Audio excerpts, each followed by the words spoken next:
ఇవాళ నందమూరి బసవరామ తారకం గారిది ఆవిడ శత జయంతి, ఆవిడ పుట్టినరోజు సందర్భంగా ఆవిడ ఎన్టీ రామారావు గారి ప్రతి దీంట్లో అంటే ఆయన ఒక సబ్ రిజిస్ట్రార్ అయిన కాడ నుంచి మొదలెట్టుకుని ఆయన ఒక నటుడుగా ఒక స్టార్గా వెలిగిన కాడి నుంచి ఒక ముఖ్యమంత్రిగా వెలిగిన కాడి నుంచి ప్రతి దానిలోనూ ఆవిడ వెన్నంటి ఉండి ఎక్కడా కూడా నాకు ఈ పదవి కావాలి ఆ పదవి కావాలని చెప్పి ఆవిడ ఏ రోజున కోరుకోలేదు. అలాగే వాళ్ళ పిల్లలు కూడా ఏ రోజున కూడా ఇంతమంది కొడుకులు ఉండా కూడా ఏ రోజున సెక్రటరియట్ కూడా తెలియదు, ఎప్పుడు కూడా ఏ పదవిని ఆశించలేదు. కేవలం అంటే భారతదేశంలో ఏ నటుడు ₹1,00,000 రోజుకు తీసుకునే రేంజ్ నుంచి ఎన్టీ రామారావు గారు ఆ రోజు నుంచి ఇక నాకు కుటుంబం కాదు, నా కుటుంబం అంటే నా ప్రజలే నా కుటుంబం అని చెప్పి ప్రజా శ్రేయస్సు కోసం ప్రజల కోసం అంకితమైపోయి ప్రజలకు ఎన్నో పథకాలు ఇవాళ ఒక ఫెడరల్ గవర్నమెంట్ ఉందంటే వాళ్ళ బీజేపీ గవర్నమెంట్ ఉందంటే అది ఎన్టీ రామారావు స్ఫూర్తితోనే జరుగుతుంది. ఎన్టీ రామారావు గారు ఇవాళ బడుగు బలహీన దళిత మైనారిటీ సోదరులందరికీ కూడా రాజ్యాధికారం వచ్చిందంటే అది కేవలం ఎన్టీ రామారావు బట్టి వచ్చింది.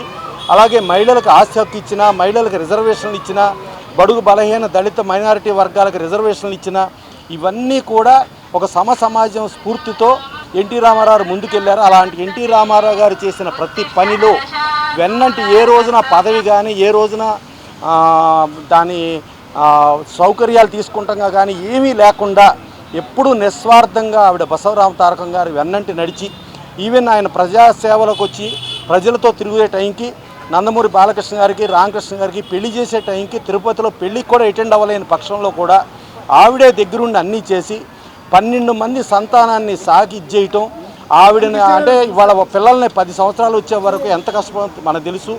ఆవిడ ఒక ఆంధ్రప్రదేశ్ నుంచి మొదలయ్యి భద్రాసు అంటే తెలుగు భాష లేని ప్లేస్లో తమిళ భాష ఉండి అంతమందిని సాకి అంత ముందుకు నడిపి అంత ఉత్తమ ఇల్లాలుగా ఆవిడ ఉంది కాబట్టే ఆవిడే ఎన్టీ రామారావు గారు ప్రతి సక్సెస్ వెనకమాల ఆవిడ కృషి, ఆవిడ పట్టుదల, ఆవిడ దీక్ష, ఆవిడ అలా ముందుకు తీసుకెళ్ళి అలా ఇచ్చేసి ఎప్పుడు కూడా వెన్నంటి ఉంటూ కూడా వెనకే ఉన్నారు కానీ ఎప్పుడు ముందుకు రావడానికి ఎప్పుడు ప్రయత్నం చేయలేదు. ముందుకు వచ్చే ఇదిలో కూడా ఎప్పుడు జరగలేదు. అలాంటి మహా ఇల్లాలు మహాసాధ్వి అలాంటి ఆవిడది వాళ్ళ శత జయంతి జరగటం, ఆ శత జయంతికి నందమూరి మోహన్ కృష్ణ గారు ఇక్కడ మన ఫిలిం నగర్లో కూడా ఎన్టీ రామారావు కృష్ణుడు విగ్రహం ఆయనే పెట్టించారు. మార్నింగ్ ఏమో వృద్ధాశ్రమంకి వెళ్ళి అక్కడ ఫ్రూట్స్ ఇవ్వడం జరిగింది, ఇక్కడ అన్నదానం చేయడం జరిగింది. అలాగే ప్రతి సంవత్సరం మొన్న కూడా మే 28న కృష్ణుడు విగ్రహం దగ్గర అన్నదానం చేయడం జరిగింది.